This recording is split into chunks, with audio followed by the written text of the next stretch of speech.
Brad Todd, political strategist. Guys, you've written a new book called The Great Revolt, Inside the Populist Coalition, Reshaping American Politics. Thanks for joining us. Good morning. Thanks for having us. All right, so the argument is that Donald Trump's win was not a fluke. There is something real out there, and it's a populist feeling. Explain yourself. Well, the question is this a realignment, or is this just a one-off? And our conclusion, after studying the data and going around to 10 swing counties that had switched from Obama to Trump, is that, in fact, there is a party realignment underway right now, and that the Democratic Party changed over the last decade and left available some new voters who've then gone to the Republican Party, or at least voted for Republicans in this election in Donald Trump, and in so doing, they changed the complexion of the Republican Party. Did the Republican Party lose any votes that are now Democratic? Well, that's a real question. You know, Donald Trump is less popular in the suburbs than a lot of Republicans before him, Mitt Romney, and even other Republicans in the Senate and the House. And so there's a real question as to whether those voters will continue to prefer Republicans in spite of the sort of uneven view of the president. So you're saying, so who are the Democrats who are now who are the Trump Democrats, as they used to call the Reagan Democrats, right? Who are the Trump Democrats? Well, in the book, we break this coalition down into 7 sort of different archetypes. And Democrats pop up in a couple of these archetypes. One of them are the more obvious, which are the former or the current blue-collar workers, labor workers, who have found that culturally the Democratic Party has moved away from things that are important to them, such as, pro-life, pro-gun, but also on trade. And they felt that the Democratic Party had been focusing more on sort of cosmopolitan issues and less on economic equality. So you have that type of voter. And then you have the Democratic voters who just sort of checked the box every time they voted because, as they say in the book, look, I was born a Democrat, my mom was a Democrat, my grandparents were Democrats, what we did in this town. And there's one woman, Bonnie Smith, who has this, instead of this evolution towards Trump, she has this sort of revelation. And she, her town, she's in Ashtabula, Ohio, she looks around her town and says, look, Democrats have been running everything forever, and things have only gotten worse. I'm going to do something different. How much of that is cliche? In other words, you see a lot of these focus groups with people, and they just sort of parrot what they want to believe, because the Democratic Party hasn't been pro-life. They've been free trade, and they've been anti-gun for a long time. So I find it shocking that all of a sudden they wake up 2017 at the polls and say, wait a minute, you're pro-life? I'm really tired of that.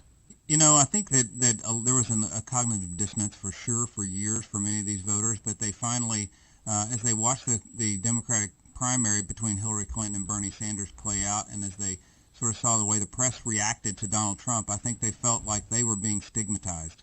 Hillary Clinton is the first Democratic candidate for president to not at least pay some homage to the Second Amendment and say that, Barack Obama, remember, even though he pursued gun control as president, right before his election, he says, I'm not going to take your guns away. I'm going to protect your right to own a gun. I mean, even he didn't do that, but that was part of his first campaign. She never did that. Yeah, but nobody believed him. And wasn't this the guy who said people are clutching other guns and gods? Yeah, he did say that. But, I would say, 2/3 of these voters that are in the book, they voted for Obama twice. And many of them voted for Bernie Sanders in the primary. So I think there was this faith in him to not take away their guns. Look, President Obama remained very popular among these voters, but his policies did not. And that's where the disconnect started to happen with these voters. So I agree with you that let's talk about trade for a moment, because that's sort of front and center, and that is this. By the way, the new book is called The Great Revolt. Selena Zito and Brad Todd are our guests. Trade, there was an element of free trade in both parties, and there was an element of anti-free trade in both parties. That's true. Although this time you did see the free trade agreement consensus, and I think you have to separate that free trade agreement, sort of multilateral agreement consensus, away from the notion of free trade. Many Republicans are still for free trade. They still want agreements. They just prefer them one-offs with individual countries. They think that multilateral agreements are almost always going to require more compromise on the part of the United States than others. You saw this time, Pat Toomey from Pennsylvania, who used to run the Club for Growth, and one of the leading advocates of free trade agreements in the country. He was against TPP, the Trans-Pacific Partnership, the trade agreement that was at stake in 2016. Rob Portman, senator from Ohio, who used to be the trade representative under George Bush, he was against it. Hillary Clinton said she was against it.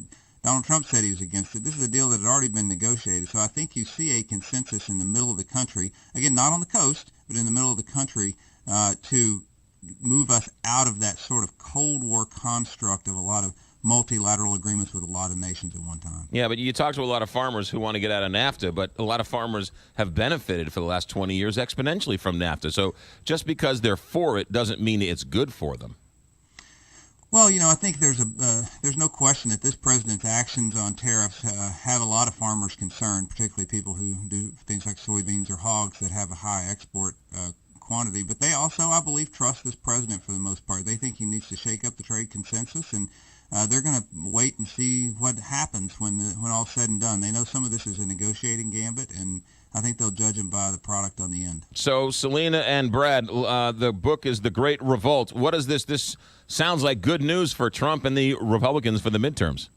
Well, I mean, we'll wait and see. The thing that people need to understand is that Donald Trump did not cause this movement. He didn't cause this coalition to form. He's just the result of it. And I think that the coalition goes forward. I think what you will see is more evidence of it in the U.S. Senate races that are coming up this year as opposed to the House races.